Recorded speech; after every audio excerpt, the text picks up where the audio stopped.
دنیا میں 4 طرح کے لوگ پائے جاتے ہیں، یہ پوری کائنات کا خلاصہ حضور نے بیان کیا۔ سب سے پہلے عبد رزقہ اللہ مالا و علما، پہلا شخص وہ جس کو اللہ نے مال بھی عطا کیا،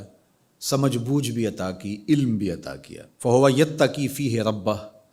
اور وہ اس معاملے میں اللہ سے بہت ڈرتا ہے، اسے پتہ ہے کہ مال کا حساب بھی ہونا ہے۔ ویصل فیہ رحمہ، صلہ رحمی کرتا ہے، اپنے غریب رشتہ داروں کا خیال رکھتا ہے، ان کی ضروریات کو پورا کرنے کی کوشش میں لگا رہتا ہے۔ وَيَعْلَمُ لِلَّهِ فِيهِ حَقًّا، اور مال میں جو اللہ کا حق ہے اس کو جانتا ہے کہ میں نے زکوٰۃ بھی ادا کرنی ہے، سائل کو بھی دینا ہے، محروم کو بھی دینا ہے، صدقہ فطر بھی دینا، اس کو اس کے حق کا بھی پورا پتہ، اس میں کوتاہی نہیں کرتا۔ فَهَذَا بِأَفْضَلِ الْمَنَازِلِ، حضور فرماتے ہیں سب سے بہتر جگہ پہ کھڑا شخص اگر دیکھنا ہو تو یہ کھڑا ہے، جس کے اندر 2 خوبیاں ہیں، مال بھی اسے نصیب کیا گیا اور اس کو علم بھی عطا کیا گیا۔ دوسرا شخص وَعَبْدٌ رَزَقَهُ اللَّهُ عِلْمًا، وہ شخص جس کو اللہ نے علم کا نور عطا کیا،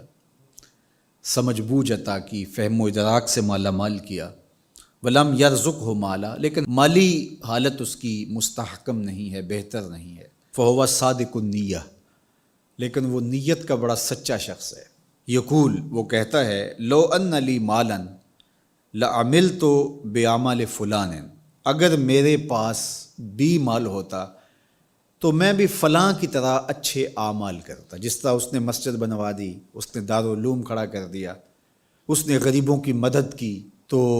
غریبوں کو دیکھ کے اس کا دل کڑتا ہے، کاش کہ میرے پاس ہوتا تو میں ان کی مشکل حل کر دیتا۔ برہنہ پا لوگوں کو، برہنہ بدن لوگوں کو دیکھ کر کے وہ بے چین ہو جاتا ہے،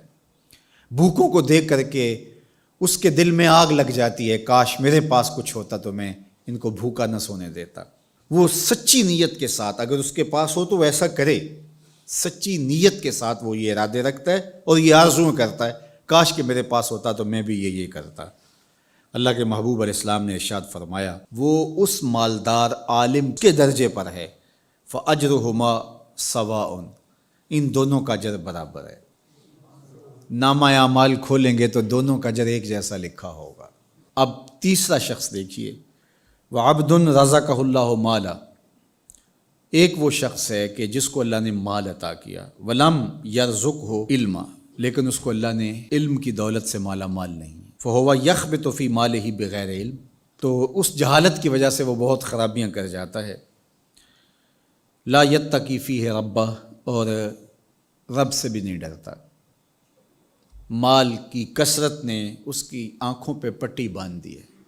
عقل کل سمجھنے لگ گیا ہے اپنے آپ کو، تکبر، رعونت، غرور اس کی طبع میں داخل ہو گیا ہے،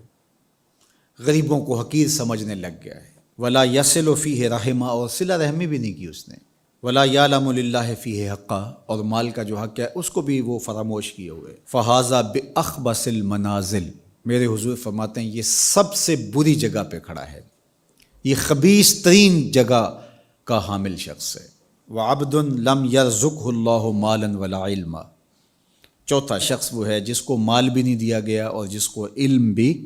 نہیں دیا گیا، کنگال بھی ہے اور جاہل بھی ہے، نہ علم دیا گیا، سوجھ بوجھ بھی نہیں دی گئی۔ فہو یقول، اب وہ کیا بولتا ہے، لو ان لی مالا، اگر میرے پاس مال ہوتا، لعملت فیہ بعمل فلان، تو میں اس کی طرح عیش و عشرت کرتا، میں بھی یوں ہی اس مال سے اپنے نفس کی تسکین کا سامان کرتا، اپنی خواہشات کی تکمیل کرتا۔ تو وہ یہ آرزو کرتا ہے، فہو بنیتہ، تو وہ اس کی نیت پر ہے۔ فوزرہما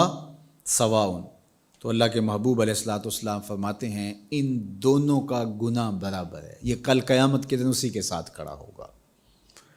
تو یہ 4 طرح کے لوگ اس دنیا پہ پائے جاتے ہیں۔ اب ہم دیکھ سکتے ہیں کہ ہم کس درجے پہ ہیں، ہم کسی سے نہ پوچھیں، اپنے اندر سے پوچھیں اور پورے خلوص سے اپنے آپ کو ٹٹولیں کہ ہماری خواہشات کس طرح کی ہیں اور ہم ان میں سے کس مقام پہ کھڑے ہیں۔ اگر ہم پہلی جگہ پہ کھڑے ہیں تو مبارک ہے، دوسری جگہ پہ کھڑے ہیں تو پھر بھی مبارک ہے، لیکن اگر دوسری 2 جگہیں ہیں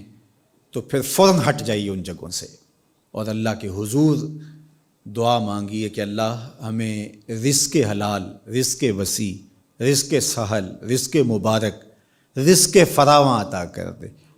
اور اس رزق کے حق کو پہچاننے کی اور اس رزق کو تیری راہ میں خرچ کرنے کی توفیقات نصیب